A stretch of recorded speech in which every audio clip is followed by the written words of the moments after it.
ربنا وابعث فيهم رسولا منهم يتلو عليهم آياتك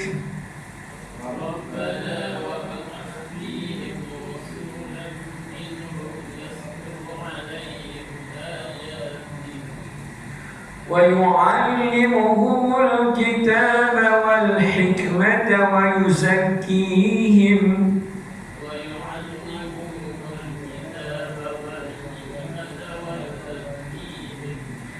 إنك أنت العزيز الحكيم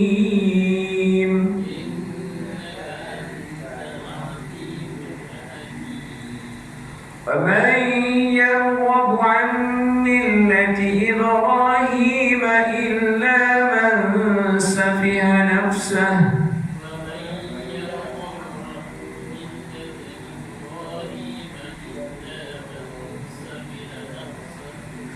ولقد اصطفيناه في الدنيا وإنه في الآخرة لمن الصالحين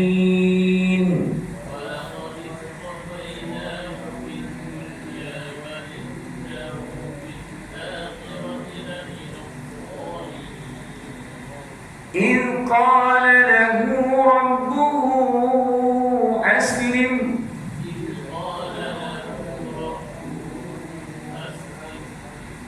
قال أسلمت لرب العالمين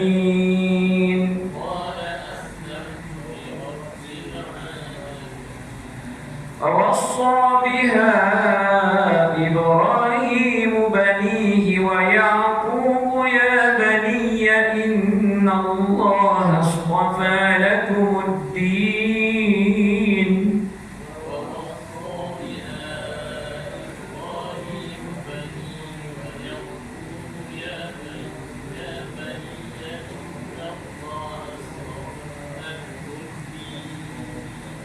فلا تموتن إلا وأنتم مسلمون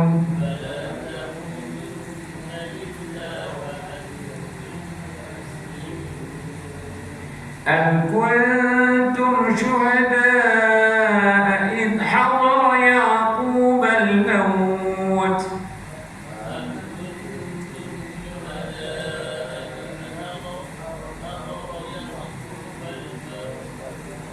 إذ قال لبنيه ما تعبدون من بعدي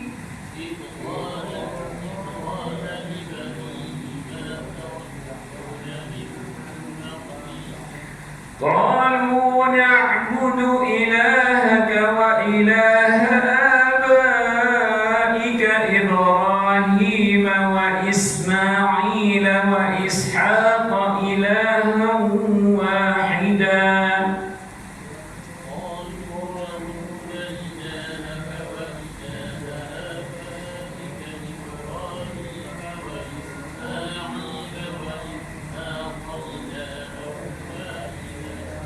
ونحن له مسلمون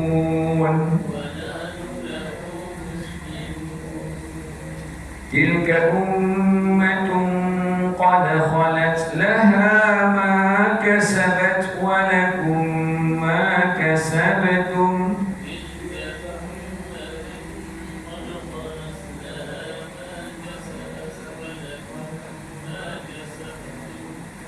ولا تسألون عما كانوا يعملون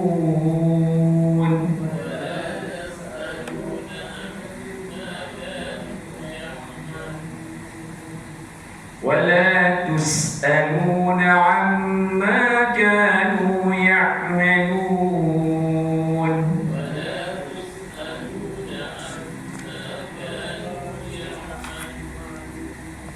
صدق الله العظيم.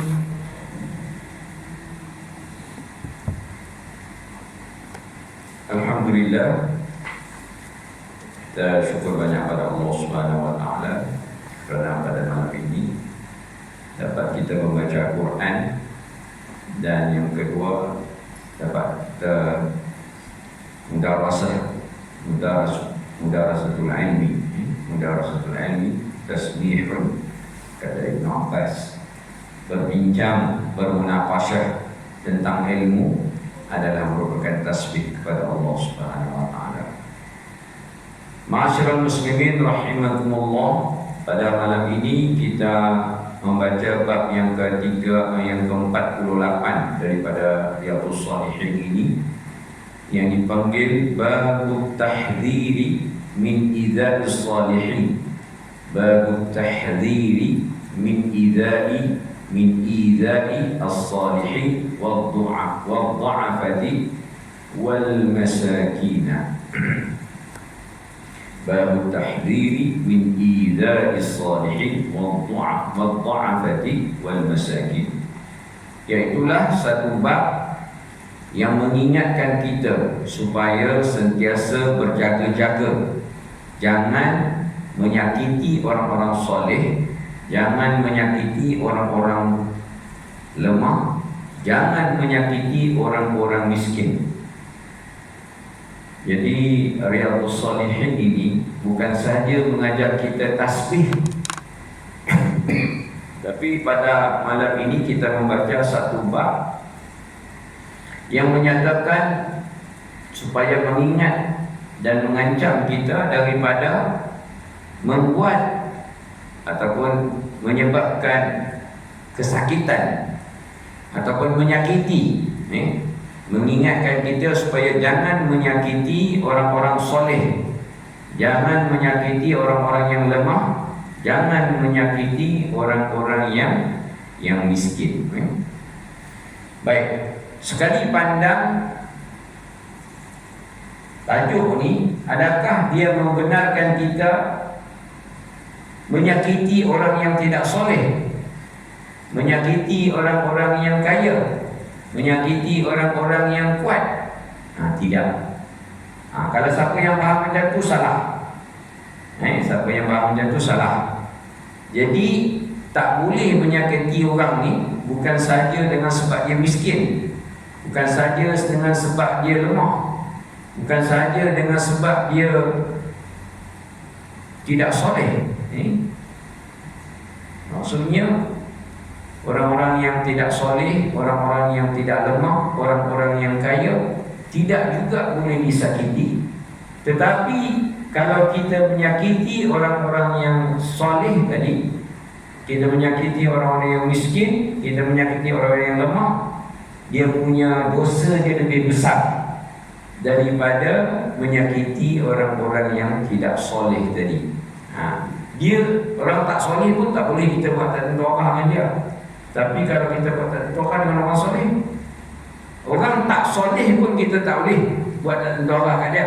Tapi kalau kita menyakiti orang soleh, lagi besar dia punya dosa dia.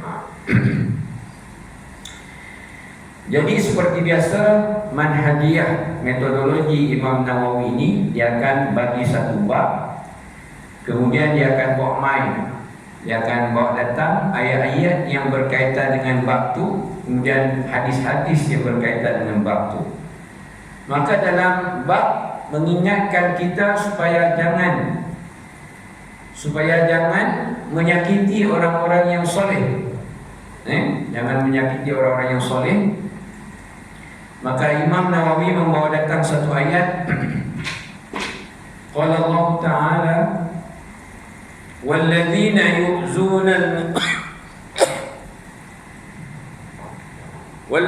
yu'zuna al-mu'minina wal-mu'minat walladzina yu'zuna al-mu'minina wal-mu'minat bighairi maktasadu faqad ihtamalu buhtanan wa ithman mubina.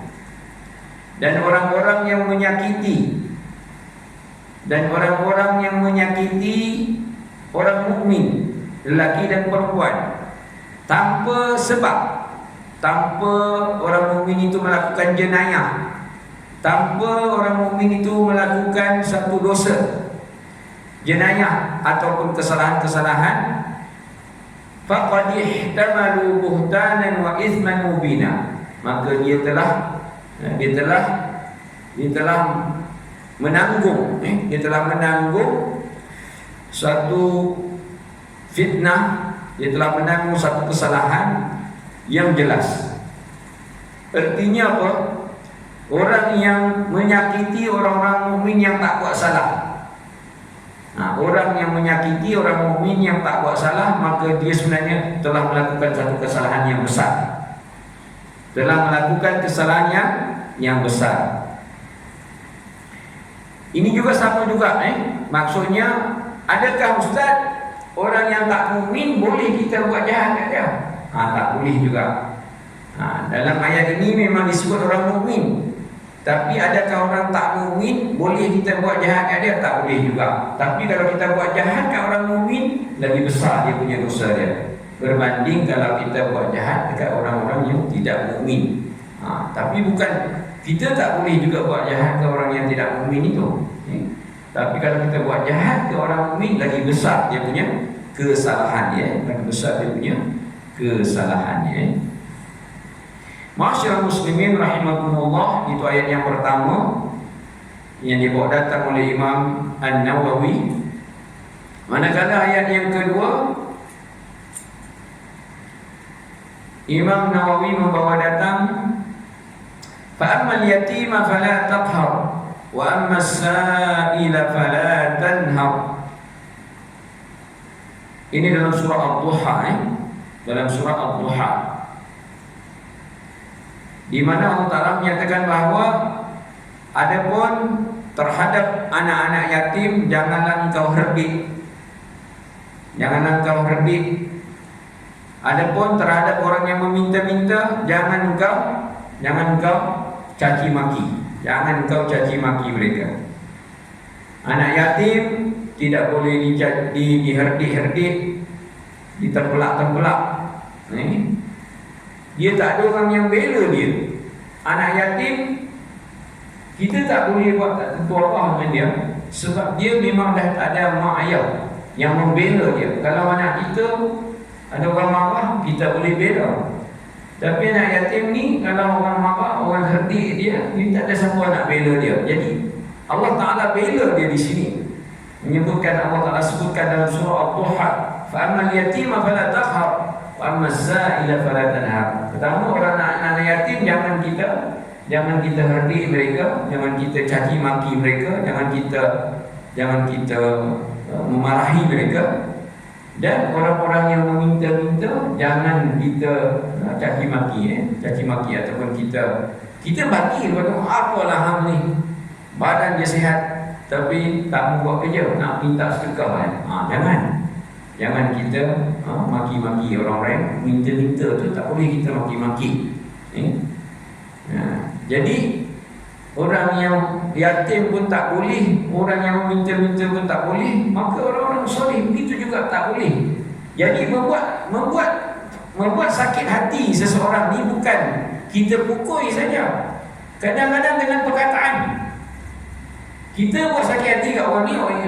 Yang dalam kita belajar ni ialah mengingatkan kita jangan membuat sakit hati terhadap orang-orang miskin, terhadap orang-orang soleh, terhadap orang-orang yang lemah. Bukan sahaja kita pukul itu lagi dah tak boleh.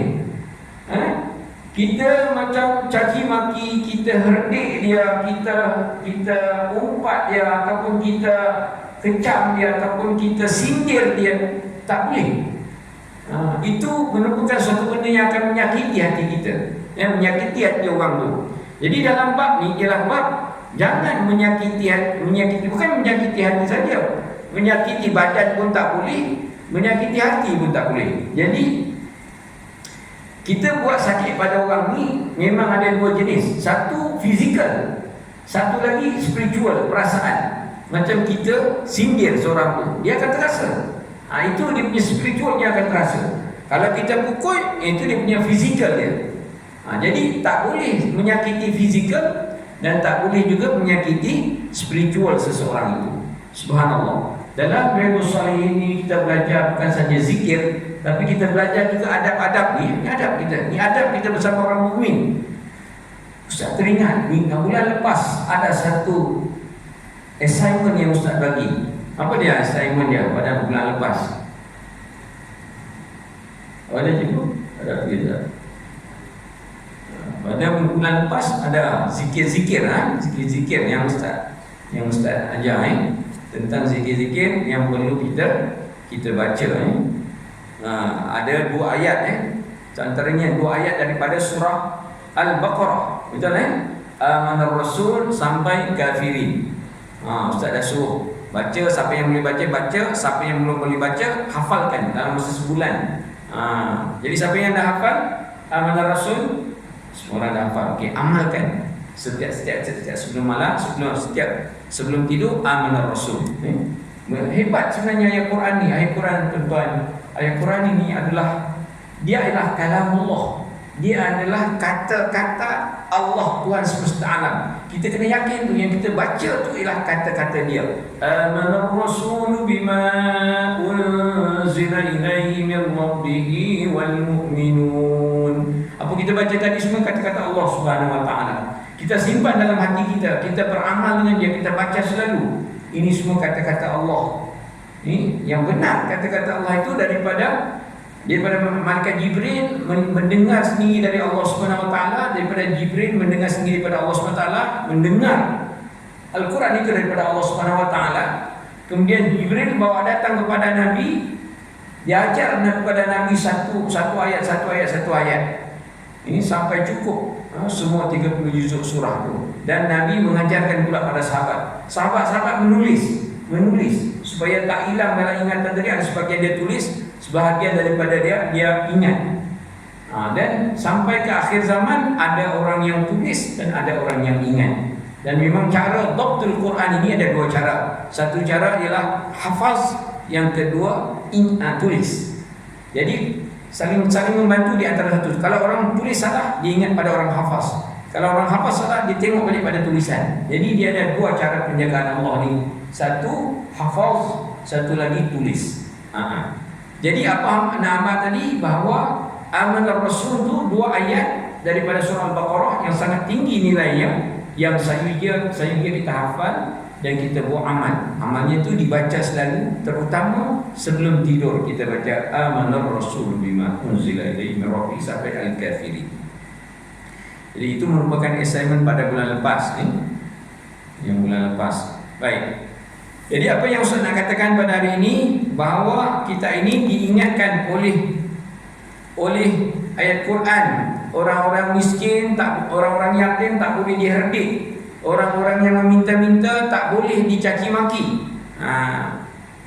Jadi jelas kepada kita bahawa tak boleh buat tak tentu Allah pada orang-orang mukmin ini. Tak boleh. Hukumnya tak boleh. Di mana haram hukumnya kalau kita membuat menyakiti hati-hati orang mukmin. Dia sama ada menyakiti dalam bentuk perkataan ataupun perbuatan. Dalam perkataan tadi kita sindir dia, kita caci maki dia, itu bentuk perkataan. Yang perbuatan tadi mungkin kita tumbuk dia, kita degrik dia, kita buat apa kat dia.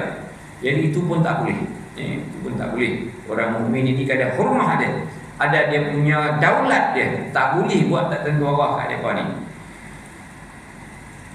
Allah SWT juga menyebutkan dalam surah Al-Hujurat, innamal mu'minuna ikhwatun fa aslihu baina akhawaykum wattaqullaha innallaha tawwabur rahim. Innamal mu'minuna ikhwatun fa aslihu baina akhawaykum wattaqullaha innallaha tawwabur rahim. Sesungguhnya orang mukmin itu bersaudara, maka damaikanlah di antara 2 saudaramu yang bertelagah. Damaikan di antara 2 saudara yang bertelagah. Artinya tadi, kita kan dilarang untuk menyakiti hati seseorang. Dan di dalam ayat yang dalam surah Hujurat ini mengingatkan kepada kita bahawa orang mukmin dengan mukmin ini dia mesti bersaudara. Tak boleh dia menyakiti, tak boleh menyakiti orang-orang mukmin yang lain. Tak boleh. Hukumnya tak boleh dan haram hukumnya. Hukumnya haram. Dan dalam satu hadis Nabi SAW ketika Hujjatul Wada', ketika haji yang terakhir yang dilaksanakan oleh Rasulullah Rasulullah bangun berkhutbah di padang Arafah, di Numairah ketika itu, Masjid Numairah itu, di mana Nabi bersabda, di antara sabdanya ialah inna dima'akum wa amwalakum haramun ka hurmati yaumikum hadha. Wahai kaum mukmin, sesungguhnya darah kamu, sesungguhnya diri kamu, jiwa kamu, jiwa orang-orang mukmin, darah orang-orang mukmin haram kamu tumpahkan. Artinya tak boleh bunuh sesama mukmin. Haram. Nabi kata dalam Hajjatul Wida, ketika pengakhir haji yang terakhir itu, di antara pesannya ialah jangan membunuh sesama mukmin, jangan menumpahkan darah sesama mukmin kerana haram. Tak boleh seseorang itu suka-suka nak bunuh seseorang. Ini tak boleh dengan apa sebab sekalipun, tak boleh. Kerana ada kedaulatan. Orang mukmin ini ada kedaulatannya, kecuali kalau dia bunuh balas. Dia telah membunuh seseorang, boleh dia itu dibunuh. Ada sebab, tak ada masalah. Kalau dia merompak sesuatu rumah ataupun dia buat kejahatan-kejahatan yang hukumnya hadnya bunuh, itu boleh. Kerana ada sebab boleh.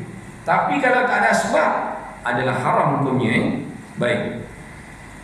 Adapun hadis-hadis seperti mana saya sebut tadi, manhajiyah ataupun cara metodologi Imam Nawawi ini dibawa satu bab, kemudian dia bawa datang ayat-ayat yang berkaitan dengan bab itu, dan dia bawa mai pula hadis-hadis yang berkaitan dengan bab itu.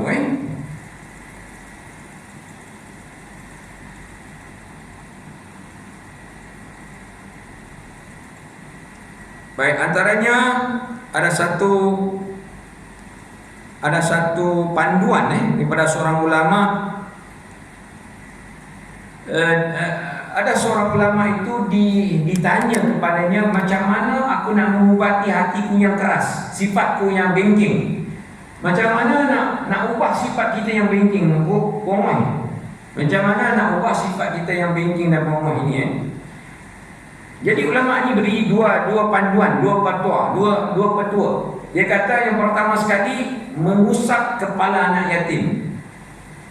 Jadi orang pengumui ini, bila dia berjaya mengusap kepala anak yatim, dia luluh dia punya ego dia tu, hancur dia punya sifat bongkak dia tu, bila dia boleh mengusap kepala anak yatim. Jadi itu penting.